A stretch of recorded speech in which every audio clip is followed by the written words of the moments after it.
l'amour comme le fait qu'il veuille que tu le représentes, ce qui me fait aussi penser à, je crois que le Seigneur est en train de me parler à ce sujet en ce moment, c'est soit dans les Proverbes, soit dans les psaumes où il dit désolé. Il dit qu'il veut pouvoir se voir lui-même dans son épouse. Je ne peux pas, je ne me souviens plus où c'est. Je sais que c'est dans les Écritures. Je crois que c'est dans les Proverbes. Ça va me revenir. Je vais mettre la vidéo en pause et le dire. Mais oui, je vais continuer pour voir si nous allons vraiment le faire. Et ce n'est pas... Ah oui, voilà, c'est ça. Donc, et aimer, c'est montrer que nous aimons. C'est une chose d'en parler. C'est une chose de réciter les Écritures et de parler d'amour. Mais si tu ne le fais pas, tu ne représentes pas Jésus. Tu ne le représentes pas. Si tu ne montres pas d'amour à tes frères et sœurs, à ta famille et à tes amis, si tu ne le montres pas, c'est un signe évident que tu n'es pas à l'image du Christ. Il ne voit pas son reflet en toi. Tu vois? Arrête de parler et commence à agir. C'est l'une des choses que le Seigneur m'a montré depuis cette vidéo. Agir, c'est ta foi en action. Agir, c'est l'amour en action. Il veut voir l'action parce que les actions parlent plus fort que les mots, tu comprends? Et les gens t'observent. Des personnes qui ne sont pas chrétiennes, des personnes qui ne croient pas en Dieu, elles t'observent et voient ce que tu fais. Et si tu ne représentes pas le Christ, au moins la plupart du temps, alors il y a un problème. Tu comprends? Et le Seigneur continuera à te corriger. Il continuera à t'élaguer, à, tu sais, te raffiner, et cela passe généralement par des épreuves, et il veut le voir. Il veut te voir manifester de l'amour dans des situations où tu as raison et l'autre personne a tort, mais où tu es prêt à céder par amour pour ne pas humilier ou embarrasser cette personne. C'est cela représenter Jésus. C'est cela le représenter. C'est ce qu'il veut voir chez son épouse. Un test dans le sens, tu sais, si tu échoues, tu es exclu. C'est plutôt une orientation et c'est, tu sais, le Seigneur a dit, si je t'aime, je te disciplinerai. C'est ça. Et c'est un peu comme, tu sais, si tu dois aller à l'hôpital Oh, nous y voilà. et que tu dois subir une grosse opération Parole sage. et ils doivent t'ouvrir. Et après l'opération, tu as des points de suture et tu prends des antibiotiques. C'était une opération longue. Eh bien, après cette opération, tu es maintenant placé en soins intensifs et tu as une infirmière qui s'occupe de toi et l'infirmière te dit, d'accord, chaque jour, nous allons venir, nous allons faire ceci et nous allons te donner ce médicament ou nous allons te donner ceci ou cela, peu importe. Et avec le temps, il va falloir que tu te lèves, que tu bouges, que tu ailles aux toilettes, que tu manges certains aliments. Et à ce moment-là, et je le sais parce que j'ai une petite expérience de cela, à ce moment-là, quand les infirmières te demandent de faire ça, ça paraît, ça semble et ça paraît horrible, comme si elles te torturaient. Je me disais juste, je n'y arriverai pas. Mais les infirmières continuent, elles continuent de t'encourager et te disent, oui, tu vas t'en sortir. Il va falloir y aller petit à petit, étape par étape. Et j'utilise cette analogie parce que c'est comme ça que le Seigneur nous pousse, tu vois. Ça paraît vraiment décourageant. Ça semble vraiment difficile à faire, mais un pas après l'autre. Chaque jour, le lendemain, c'est un pas, même tout petit, un peu plus près de Dieu, un pas, encore une fois, un peu plus près. Et parfois, c'est dur, parfois. Ouais, donc je sais que j'ai dit que j'utilisais cette analogie. Je ne me souviens pas de la dernière fois où je l'ai utilisée, à part à cette époque-là. Mais j'ai utilisé l'analogie où ce n'est pas une course, c'est un marathon, ou plutôt, ce n'est pas un sprint, c'est un marathon. Il faut avancer à son rythme. Ne t'épuise pas dès la première moitié de la course. Garde ton rythme pour pouvoir finir la course en force, comme Paul en parle. Mais oui, c'est vraiment un marathon, un pas après l'autre. Avance à ton rythme. Il y aura des revers. Tu devras t'arrêter, reprendre ton souffle. Si tu as des courbatures ou si tu te sens fatigué, tu devras faire une petite pause. Tu vas te sentir essoufflé, mais le Seigneur promet qu'il te fortifiera. Ce n'est pas quelque chose que tu pourras faire tout seul. Tu ne peux pas. Alors, tu dois lui demander de l'aide, tu dois lui demander de te guider et demander sa grâce pour traverser tout cela. Et tu y arriveras. Tu vas surmonter cela, je te le promets. Parfois, il s'agit de pardonner cette personne que tu sais au plus profond de ton âme, cette personne dans ta vie à qui tu en veux encore. Il y a un peu de ressentiment, peut-être de la jalousie, peut-être que c'est un membre de la famille, peu importe.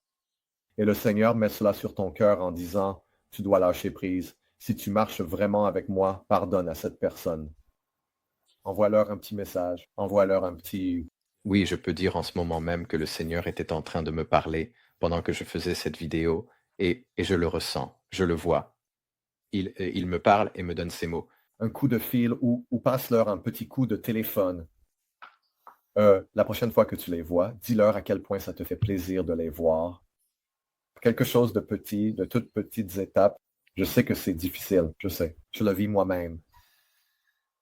C'est difficile, mais tout cela est pour sa gloire, pour t'amener au point où, quand il te verra et qu'il te regardera à ce moment-là, quand il reviendra et qu'il dira, voilà mon enfant, et que cet enfant à moi lui ressemblera, c'est la personne que je veux être dans mon mariage.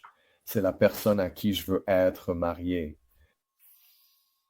Et tu vas évidemment te remercier plus tard, mais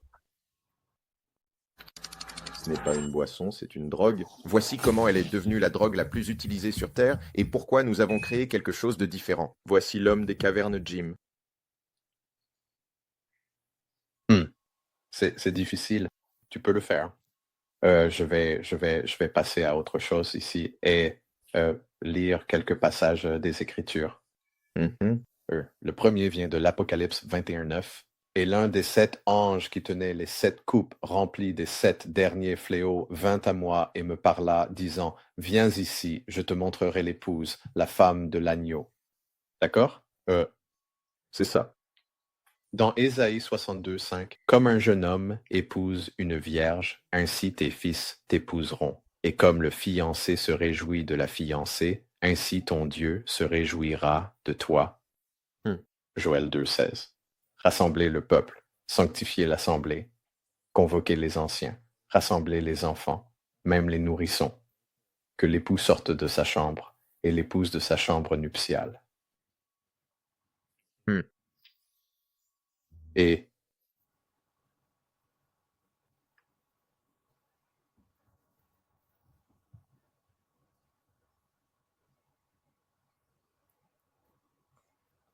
Ésaïe 61:10. Je me réjouirai grandement en l'Éternel, mon âme sera ravie d'allégresse en mon Dieu, car il m'a revêtu des vêtements du salut, il m'a couvert du manteau de la justice, comme le fiancé se pare d'un turban, comme la fiancée s'orne de ses bijoux. Je veux dire, il y en a tellement. Oui, il y a tellement de références que, à moins de faire une étude dessus, on passe à côté. Enfin, peut-être que vous ne passeriez pas à côté, mais moi, je sais que je le ferai. Mais en faisant une étude là-dessus, alors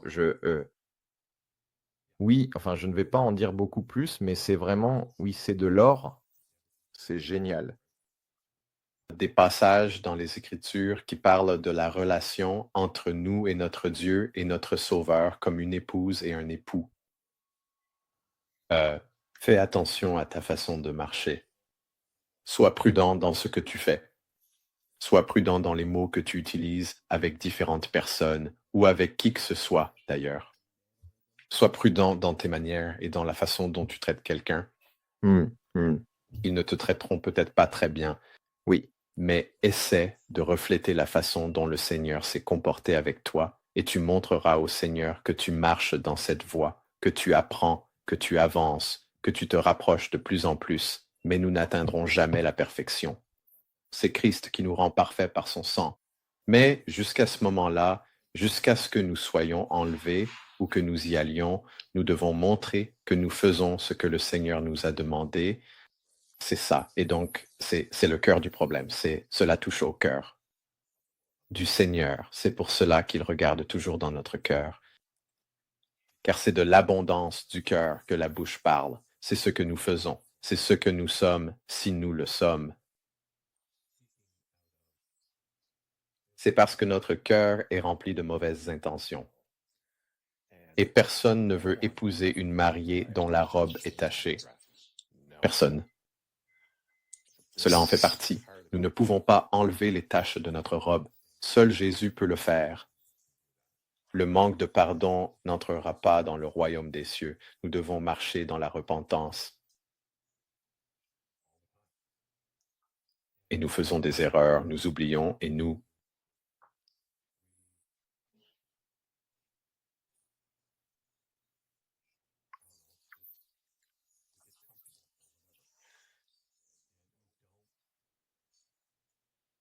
Nous nous rappelons ou nous nous laissons emporter par la situation à cause de l'ennemi. Et nous faisons une erreur. Ce n'est même pas tant une question de commettre une erreur. Votre volonté d'accepter la correction et de faire les changements nécessaires, c'est tout ce que Jésus a besoin de voir. C'est cela qu'il veut voir. Si vous plongez et persistez dans le péché volontaire de façon régulière, ce qui montre que vous le souhaitez ou que vous n'avez aucun égard pour le péché dans votre vie, alors cela restera une tâche sur vous parce que vous abusez de la bonne grâce de Dieu.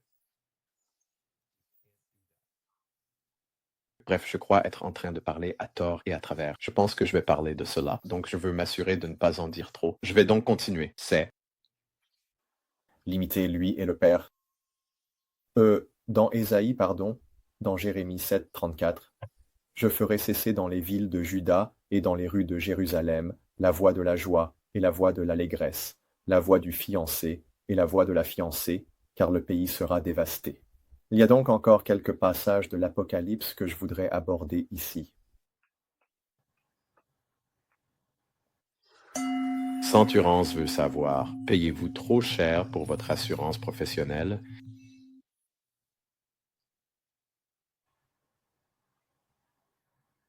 Je sais qu'il y avait d'autres passages de l'Apocalypse, mais je ne les vois pas. Bon, de toute façon, c'est pour ça que c'est important. C'est pourquoi le Seigneur, de façon constante, vous savez, nous dit, ou que l'on entend régulièrement dans les Écritures, à propos du retour du Seigneur pour son peuple avant la grande tribulation, et je crois que nous nous en approchons. Il nous façonne et il nous discipline avec un grand amour et une grande compassion pour nous amener là, pour nous amener. D'accord. Désolé. Une fois que nous revenons, nous lui ressemblons à travers nos paroles, à travers nos œuvres.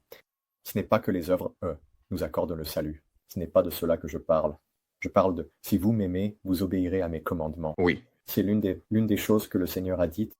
oui. L'amour est sa clé. L'amour, il ne devrait y avoir aucune rancune envers qui que ce soit. Plus de jalousie, plus de comptes à régler. Ne colportez pas de ragots sur les gens dans leur dos ou allez. Oui, et si tu le fais, alors tu dois aller vers le Seigneur tout de suite, parce qu'il est miséricordieux et prêt à pardonner si tu as cela dans ton cœur.